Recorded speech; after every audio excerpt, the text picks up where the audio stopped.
guys, welcome back to my YouTube. This is like, I don't know, just a bit surreal, like sitting here in front of a camera and speaking, but I do like it. I feel like I'm just speaking to all my friends and just telling them like all about my travels. So if you are watching this and you don't know me and you think I'm super cringe, then I apologise, because I'm not this cringing person, and well, I don't think I am. Anyway, I wanted to do a vlog on a month in Bali. Trying to do it like give you some tips and tricks if you want to go there, like what to do, what not to do. My first tip would be, so we landed at the airport. My first tip would be don't fly with Turkish Airlines, actually, because they were shocking. The whole experience was awful. We got delayed in the airport. They didn't like it. It was just awful experience. Never want to go through that again. If they was the last people to fly, I would swim. Yeah, well, I was having swimming lessons, so I probably won't make it very far.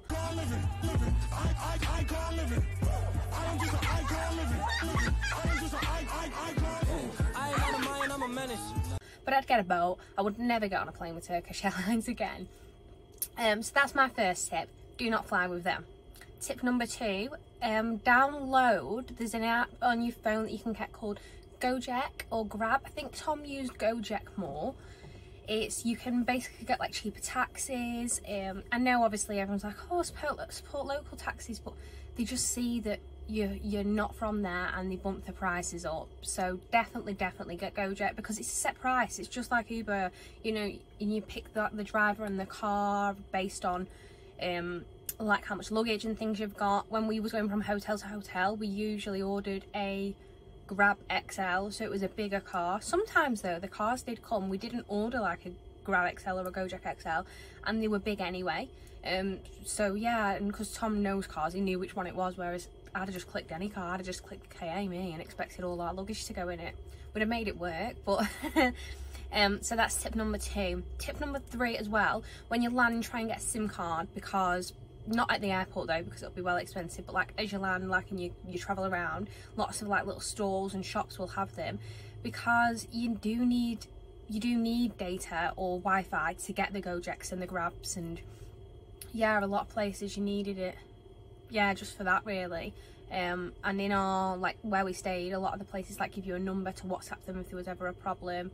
Like I said, the Wi-Fi was everywhere really, like even on the beaches, but you can't solely rely on it. So only one of us got the SIM card. Tom got the SIM card. I think it was something like £20 English, and it lasted us the whole month we was there. And for maps as well, so you need it for Google Maps to get around. So we rented a motorbike, or what, yeah, like a motorbike or a pit bike or something. It was a bike. We rented one of them. The whole time we was there really. We only used Gojek or Grab for food delivery services, or when we was transporting from like different hotel, because we couldn't get them on the back of a bike. Even if we wanted to, I don't think it would have worked. So we did get a motorbike quite a lot, and it was cheap. It was something like £5 or £6 a day to rent a motorbike, and you can't get around in Bali unless you have one really. You're mad, you're crazy if you're gonna walk them pavements, because the traffic, everything was just hectic, and there was loads of dogs and stuff like that, like stray dogs. And I remember we first landed, we was really jet lagged. We'd had an awful experience with Turkish Airlines. We just like settled down into our hotel, and there was loads of dogs. We'd got out of the taxi, and I remember saying to Tom, oh my god, I'm not scared of dogs, but I don't like the fact that they didn't have an owner, and they didn't have like a collar on, because the stray dogs, they could have had anything, and they could have just turned on you. I didn't know that they weren't going to turn on you. I mean, they're hungry, you know, when I'm hungry I get hangry, so I don't know how they feel. They'll be, oh bless them, it's tight really. I feel like if I were to go back, I feel like if I were to go back, I would hire somebody, because I wouldn't, because I'm very cautious of them, but I would love to just like get them checked over, because when you're eating and things as well, like on the beach, they come up, and like I said, I don't think I've ever seen one snap. I didn't see one bark or anything like that, so I can't say that it was vicious, but any animal really, you've just got to be careful of, haven't you? So yeah, so if you are scared of animals as well, just be a bit like, yeah, there is going to be a lot of stray dogs, more stray dogs than like cats. I think like Turkey has like cats, doesn't it, and other places. So yeah, if you are just a bit cautious, then just have your wits about you, because you don't know what they're gonna do. We was lucky. So yeah, so we got to Canggu, and that was a really nice hotel. It was called like the Chill House. It was more like apartments. So we got there, it was quite late on. They made us like a welcome drink. We just had a really stressful time. Even the taxi driver was lovely. He was the one that took us to get the SIM card. And he was a local taxi driver, so we didn't book anyone from the airport to go to. We just thought, I've watched YouTubers and videos where people haggle the prices down, and I thought, oh, we'll just walk along and there'll be loads of people and we'll just get the cheapest one. But it didn't really work out like that. We was just that stressed and that tired. We just got in the first taxi. We probably did get overcharged for it, but it was worth it. Like I said, just to get in a taxi and get to the hotel, you're not bothered. It's your first night, you just wanting to get there after the experience we had getting to Bali anyway. So we get there, they'd made us like a little welcome drink. I don't know what it was like this little purple thing. I don't know, but it was nice, and I drank it and it went down pretty well. We went into our room and it was lovely. I had like I don't know what they're called. I'll put a picture on and you can decide what they're called, because I don't know what they're called. I want to say like a tent above your bed. So yeah, it had like one of them above like the bed, and we had a balcony. From our balcony you couldn't really see much. You could only see like the yoga studio, which I'm dead nosy, so I just used to sit there and watch people do like yoga, and dead weird really thinking about it. But I did yoga as well. Can't say it was my favourite exercise. When I was going to the gym back home, when I was working out, I preferred HIIT workouts, high intense, like something that's really going to make me sweat. Don't get me wrong, yoga made me sweat, but I don't know, I just don't think it was for me. I couldn't get zen enough. I can't shut off like that. Like, it's not, yeah, maybe it's something I need to work on. But it just wasn't for me. Maybe she hypnotised me, I don't know. But she was good, and she was from Essex as well, I think. And she was like, where are you from? You're northern. I was like, oh, can you tell? But yeah, she was really nice, and like I said, it was good. It was just me and her, and I think that cost us like £5 for like an hour yoga session. Yeah, Bali's so cheap, especially if you're doing it to do it cheap. I'm just going to move forward so you can like see me a bit, because I think the lighting's coming in the van. So yeah, and then the hotel price, that was £220 for the week. We did pay for that, like I said, the day that we missed. We couldn't get that back. I reported it to Turkish Airlines and they're just fobbing me off, and I can't be bothered with it now. I don't have the time or the energy to reply back to them anymore, so I'm not even going to pursue it. They win, I'm not bothered. I got to where I wanted to be in the end. So yeah, that's called the Chill House. It was £220. I will put pictures and everything up so that it's all there and you can see everything that, yeah, you want to see. Things to do, I've put like Canggu, things to do. We did a lot of chilling. Canggu has a lot of digital nomads, so people just sat in cafes on the beach, like with the laptops and editing videos. And yeah, I don't know if they were doing like vlogs or anything, because I didn't see anyone sat vlogging, but you don't really, I don't know if that's something you see on the beach. I don't know, I didn't see it. But yeah, it was a lot of digital nomads, and it's quite party vibes as well. That's where everything is in Canggu. So I liked it. Like I said, we did go quad biking. We booked it by someone in Canggu who took us to a bud to do it. We got matching tattoos. That's this one. I'll have to put a picture in because that won't look very good.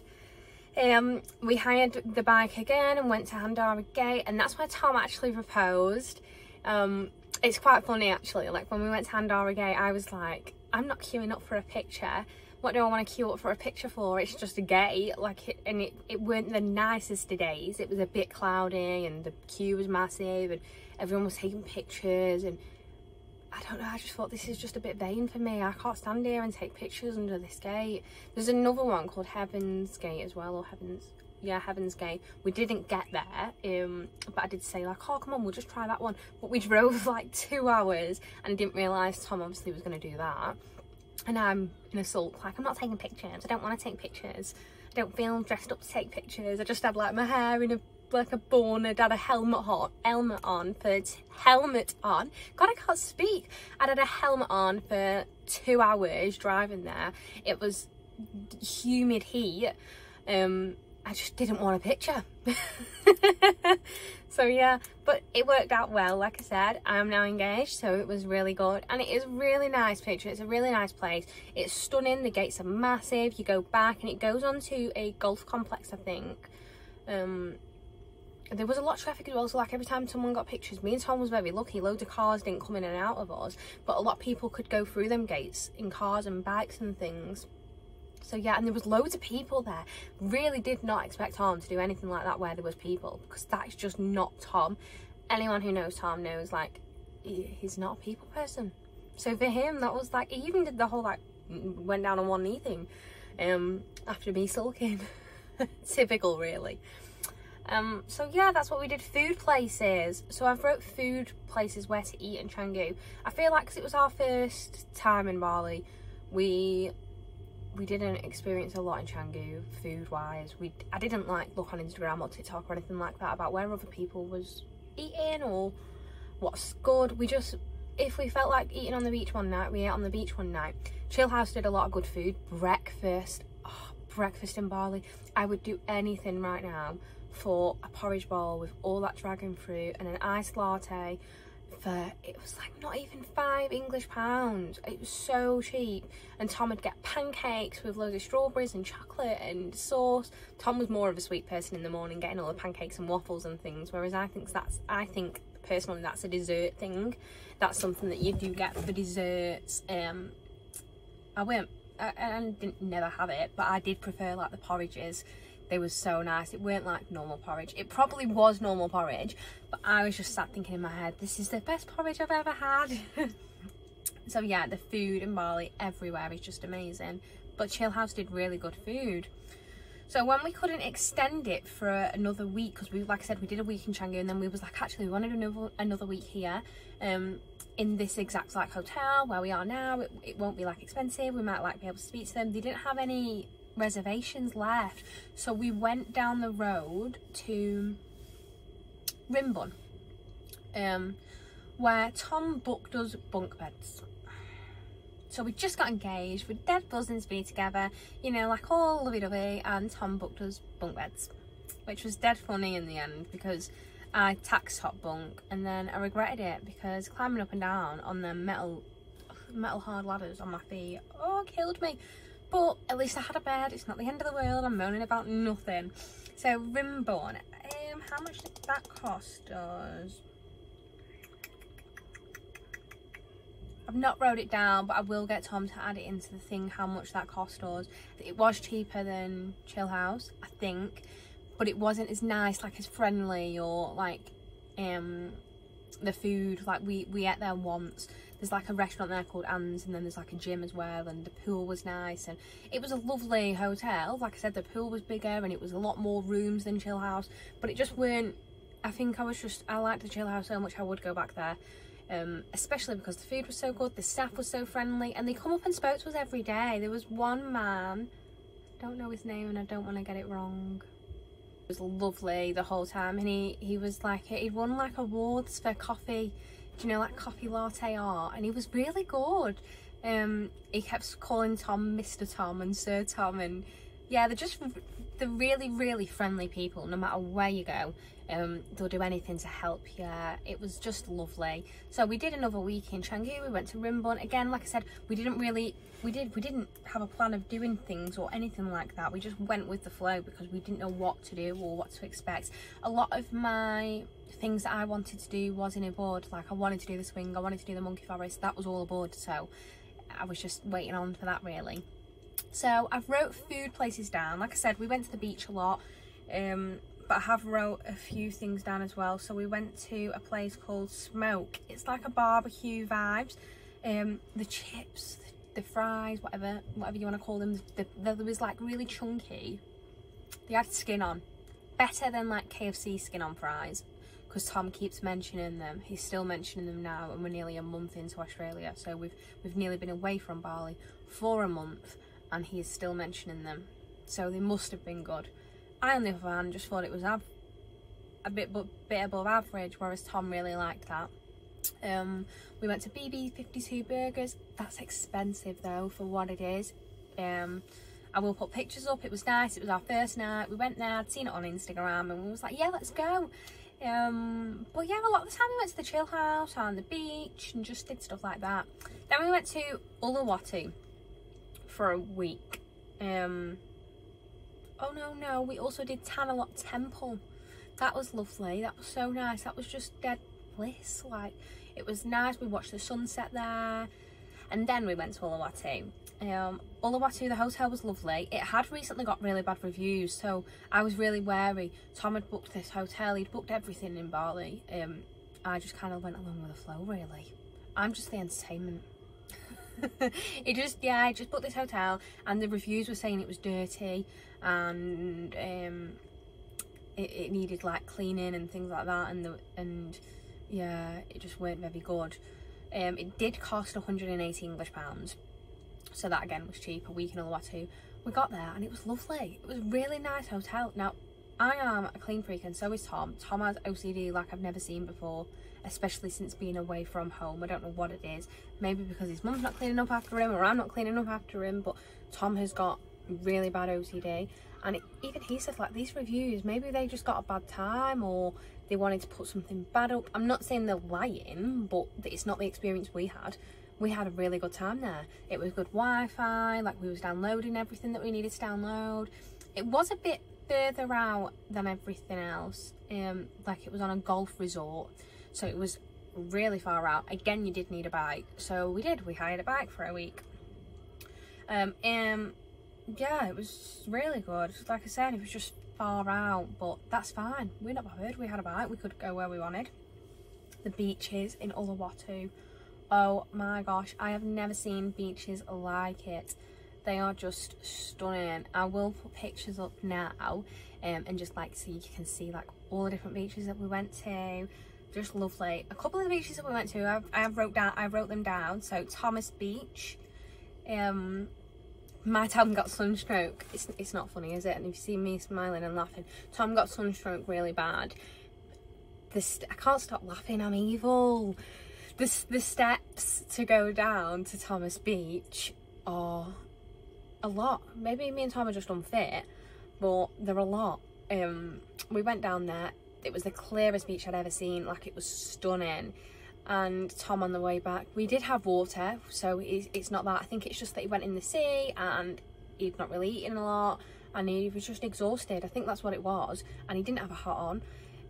Whereas I'd got out quite early on from the sea. I did have a hat on. I was sat like shaded a little bit with my towel, so it didn't affect me as much. He was, at one point, I was thinking, how am I actually going to get him up? And a lovely couple actually stopped us and said, like, are you okay? Do you need water? They was probably only about our age as well, but I was like, he's fine. He's just being dramatic. Come and join us, please. Good luck, Jane. Come on, come here. Come here. We'll explain it all, don't worry. We'll explain exactly what's going on, okay? Let's get Bob in. Bob. Okay, bring the oxygen in, please. So I had to drag him back up the stairs. Then we went to a beach across the, a cafe across the road from there, and we had to sit in there. This cafe was quite like a bougie cafe as well. It was quite a nice, like they all are in Uluwatu. It was quite a nice, bougie, like really, Tom hates this word, but aesthetic vibe. And he walked in, he had no top on, sweat dripping from him, covered in sand. He walks in, sits right in front of the fan. He probably stunk. He was like, I need the biggest bottle of water you've got. And I just remember sitting there thinking, oh my gosh, why have we come to this cafe? But he did need to have a drink of water or a coffee and some food, and I think that's what we did. I think we got croissants or something, because there's not a chance he could have drove the motorbike back, and I weren't driving it. He I'd have just let us walk, or they got a go jack or something. I don't know what I'd have done. Would have just sat in that cafe until he'd come round, I think. So yeah, but it's probably best that Tom doesn't get sunstroke or anything like that again, because like I said, I don't know what I would have done. I attempted to drive the bike. I attempted to drive it once. I got from, say, the cushion to the bed away, and just went, it's not me. I prefer four wheels, I think, and even then I'm no good on the road. So that was Thomas Beach. Then Sullivan Beach, we went there. Nyang, that's where the plane is, that Nyang, that abandoned plane, but they're doing construction work around it. I don't know what they're doing there. I did hear like rumours like there is an abandoned plane somewhere else and they've got a hotel or a cafe or something like that, so I reckon they're going to make it like that. Because Bali's picked up on tourism now, they are going to really go into that, aren't they? I don't blame them, because there's some stunning spots, and they, you know, they should charge people to see them because they're lovely. And for years people have gone there and not paid them, and it's known to being cheap, but for known, or I don't know what I just tried to say there. What's that word? Maybe just known. I don't know what the word was. And then we went to Dreamland Beach, which was the closest beach to us, and we didn't realise until like the last day that there was a beach so close to us. We probably didn't even need to go on our bike. Well, we did to get out of the complex, but yeah, we probably needed the bike to get out of the complex and then could have just walked onto it. It was that close to us, and that was really good. I got a waveboard as well and went wakeboarding.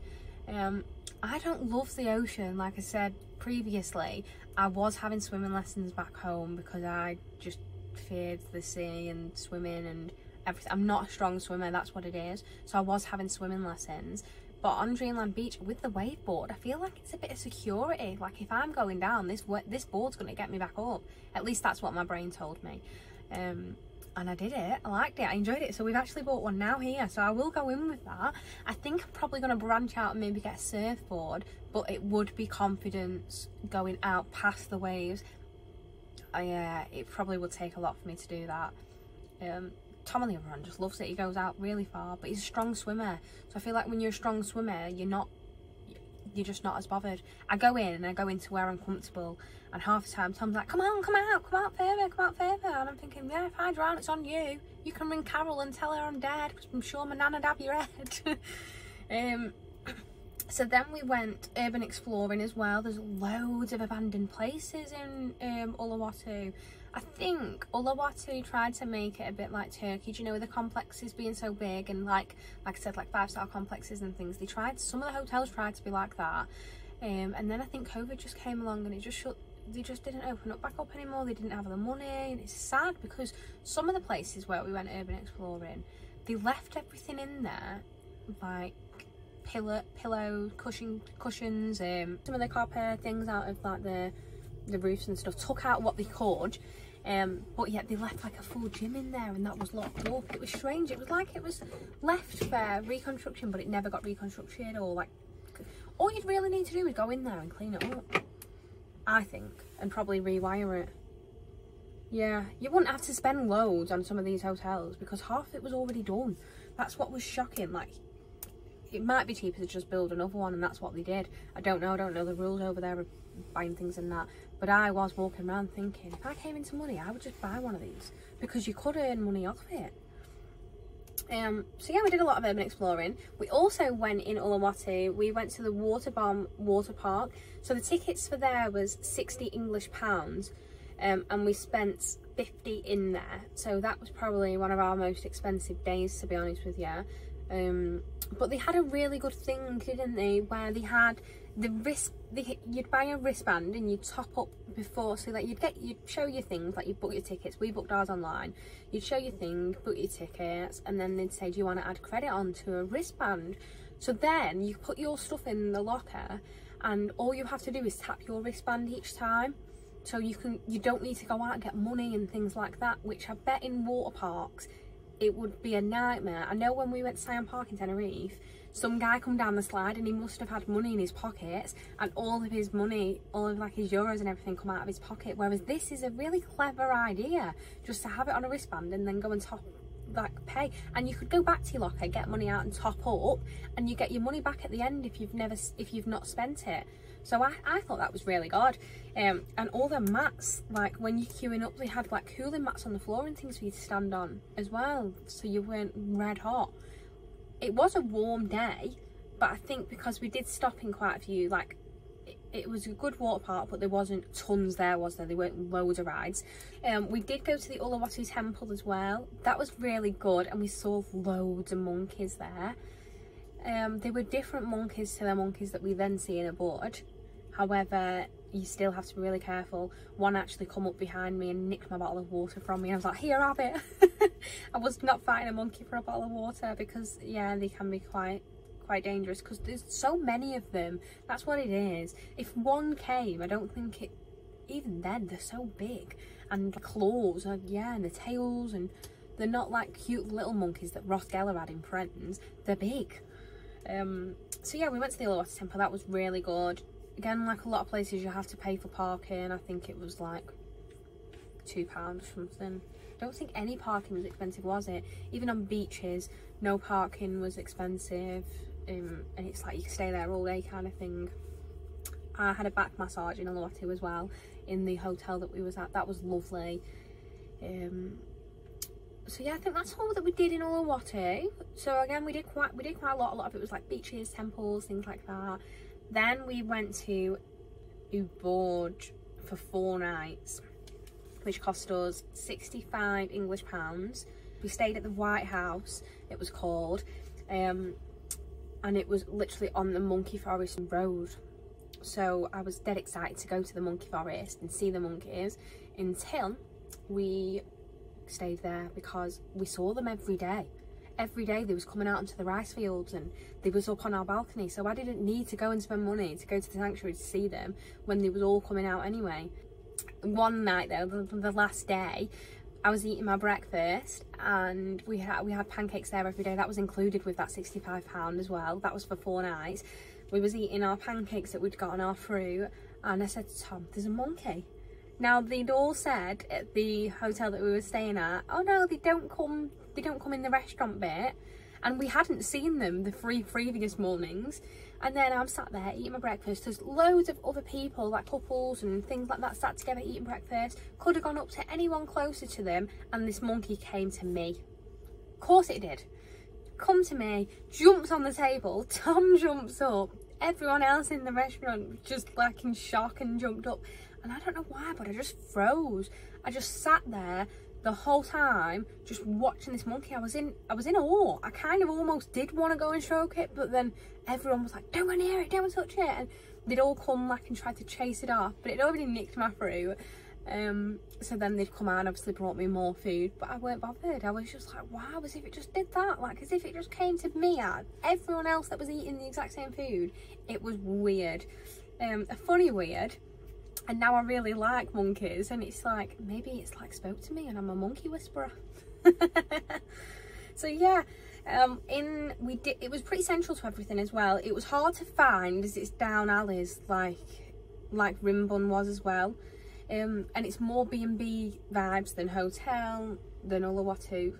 It's quite hidden away. We ordered a Gojek or a Grab, one of them. We ordered 1, 2 there, and he actually said like, I can't get you there, you're gonna have to get out here. And then we had to get Google Maps up on our phone and walk down this alley with our suitcases and our luggage and go down all these steps and these alleyway things. So we got a bike, didn't we, Tom? For the 3 nights that we was there, I think. But we didn't really need it in Ubud that much. We only really got it for the swing, because it was very central to everything, and you can walk about a bit more in Ubud, I think, and do a lot more, yeah. So we went to the Ubud markets. They weren't like the big markets because they've been relocated and they're being done up again, but we did find them. We didn't buy anything because I don't buy myself anything really, other than new cushions for the van. I don't like buying things just for the sake of buying things. So yeah, I don't think we got anything there. Went to the Ubud markets. We saw the rice fields every morning out on the terrace, so we didn't need to go and do that either. And we went to the swing. We went to a swing called Pickhaven Swing. We didn't do like the official Bali swing. We was heading that way, and some boy come up to us, like I think, like, do you know how you get reps and stuff in like Magaluf and Ibiza and things like that? I think he was like a rep, and he was like, oh, you're going to the swing, follow me. So we just followed him. It was the same direction to the official swing, and we ended up at that one. And drinks was included. You could spend as long as you wanted there. You could go around it as many times as you wanted, and it was just as good as the official swing, if not probably better. Well, I can't say better because I've not been to the official one, but we could see the official one from where we was, and you got all the pictures and everything like that, and it was just really nice. And once we was done there, I think we had like 2 coffees, 2 cups of teas, water.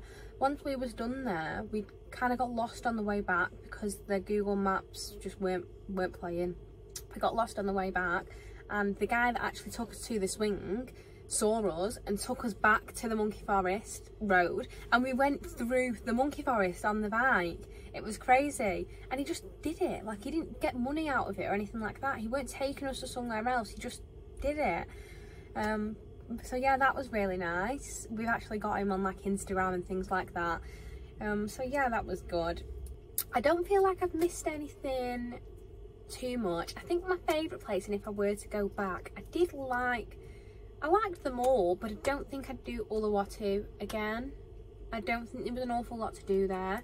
It weren't my vibe, or Tom's really. The beaches are lovely, but once you've seen them, you've seen them. I would definitely do Canggu and Ubud again, and I think I'd probably go to like the Gili T Islands, but we have far too much luggage to be taken on a boat with us, or a ferry or whatever it is, to get there. And Nusa Pendia. We had too much stuff to be doing that. I mean, because we was coming here to Australia afterwards, so we couldn't.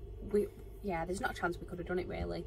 So yeah, like I said, my tips and tricks are SIM card, Gojek, and don't fly with Turkish Airlines. I think that was my tips and tricks. I don't know if I can think of anything else. Yes, try get used to the currency. I had no idea. So basically, we had a Revolut. We're still using our Revolut card here. If you've not heard of Revolut, it's really good actually. I saw it advertised. Well, Tom saw it, I think, and then we got it before we came here. And I didn't really use it in the UK. I didn't test it out. I just thought I'll just try it in Bali, try my luck. You don't really get charged like an interest or anything like that. Only if you spend more than £200 a month, you get charged a small fee. It is small because you don't really notice it, to be honest with you. Less than UK. Yeah, it's less than UK flight prices to get your money out of your bank and exchange it. And even here now in Australia, we're using the Revolut because it's just convenient. It's like a contactless. It's everywhere accepts it. You can get money out. We used it to even buy the van and send money to the guy who we bought the van off to wire it over, because we didn't get a big charge. Whereas if we'd have done that with our English bank, we would have got charged a fortune, and then it would have, like, because it'd have had to have transferred from English to Australian, whereas this is it's a currency card, essentially, isn't it? Yeah, I don't know too much about it, but yeah, Revolut, that's what we use and we're still using. We have now set up an Australian bank account. I still think I'll use my Revolut though, because it's just so handy and convenient. So yeah, definitely like get used to the currency. We got money out, but I just couldn't work it out. I think it's 17,000 is a pound, and oh right, so when a lot of our meals was say 170k, it was £10. And we got in a board, I think we got 2 meals. We did eat a lot of local food, didn't we? Which is surprising because Tom's such a fussy eater. We got 2 local meals. I think we got like nasi goreng and 2 bintang beers for £6. £6 in Australia. We've just bought, we would have got 1.5 pot noodles for that. Yeah, I mean, we have bought pot noodle because we're English and we wanted a pot noodle for tea tonight. But yeah, no, it's just so cheap. Bali's so cheap. All in all, I think a month in Bali, I think we spent just over, give or take, 2,000. But we ate out every day. We got Gojeks, we rented bikes. Obviously, you've got to put petrol in the bikes as well. We got SIM cards. There was nothing that we didn't do because we thought we've not got the money to do it. We did go over budget a little bit. I mean, I was thinking, oh, we'll only spend 1,000, but I don't know what kind of reality world I was living on, because that's a month, £2,000 between 2 of us, a month in Bali. And hotels, that was all, like, that's everything included, the hotels, the taxis, the transfer, everything. That was, yeah. So actually, I think we did all right. I don't know, if you don't think I did all right and you know any way to do it cheaper, then obviously just comment and let people know how you did it cheaper. But I think that we did it really well for our first time. Yeah, I would definitely go back. Probably not so quick, because I think once you've done it, you've done it. Oh, we went to, I didn't say that we went to like Finn's Beach Club or anything like that, and beach clubs, but I'm sure like I'll put some pictures in and you'll see like pictures of where we went anyway, and videos and things like that. So yeah, I mean, we're not big partiers and big drinkers, so a lot of our money didn't go on alcohol. a lot of it was food. I think I've gained a stone or two since being in Bali. Even though you get Bali belly and you're probably meant to lose weight, like Tom's lost weight, I gained it because the food is so good. Bali food, oh, I want to go back just for the food, Tom. Just for the breakfast, then porridge and dragon fruits. I know I can buy porridge and dragon fruit here, but it's just not the same. I just think they're really nice people. Overall, it's a nice culture, really friendly people, amazing food, good weather. I think depends on when you go. I think right now it's their rainy season, so I do think you have to be careful when you go, because it can affect your time. We was leaving just as rainy season started, and I'm kind of glad we was, because I like the sun too much. Don't think I could live there though, how the digital nomads do, because like I said, especially now that the rainy season and things like that, and it's just too busy for me, that lifestyle, especially Canggu and Ubud. Uluwatu's not, but you don't really see a lot of digital nomads. Uluwatu's more holidays, yeah. I think Uluwatu's just like Turkey vibes, isn't it? Like people on complexes and things. That's how I compared it. Like I said, everyone's experiences will be completely different. I feel like Uluwatu, you get drunk in Canggu for a week and then you'd go to Uluwatu and chill for 2 days, wouldn't you? And then go to the next place. Yeah, you can't really do Bali just by staying in one place. You do have to travel around just to get the whole of Bali, don't you? Like, I do wish we'd have done Gili, because apparently there's no cars and it's just horses, isn't it? And carriages, like no cars. Bicycle. That's crazy, and bikes, and yeah. That would be so weird because Bali's traffic is crazy. So to see that that is in Bali would have just been crazy. So I'm going back and going there. But yeah, I hope you guys like this video. I like making them, I like waffling on, even if no one watches them. I will watch this back and remember the time that I had in Bali, me and Tom. And it gives Tom something to do as well. Tom can sit and edit these videos and put the pictures up and things like that. I'll probably cringe at this in like 10 months and delete it or something when I'm watching it back. But no, I'm gonna, like I said, it'll be nice to have the memories. That's what, like, when you're young, that's what you do, isn't it? You know, you should do anyway, like, just experience things. I would definitely urge anyone to go to Bali, even if you just go for a 2-week holiday. Hit me up and I'll plan it. Like, I can plan like where you can go. And anyway, I'm going on again. Thanks for watching. This is a really, really long video for me. Like, it's probably going to be like an hour long. If you've made it all through to the end, thank you so much, and I hope you enjoyed. Bye.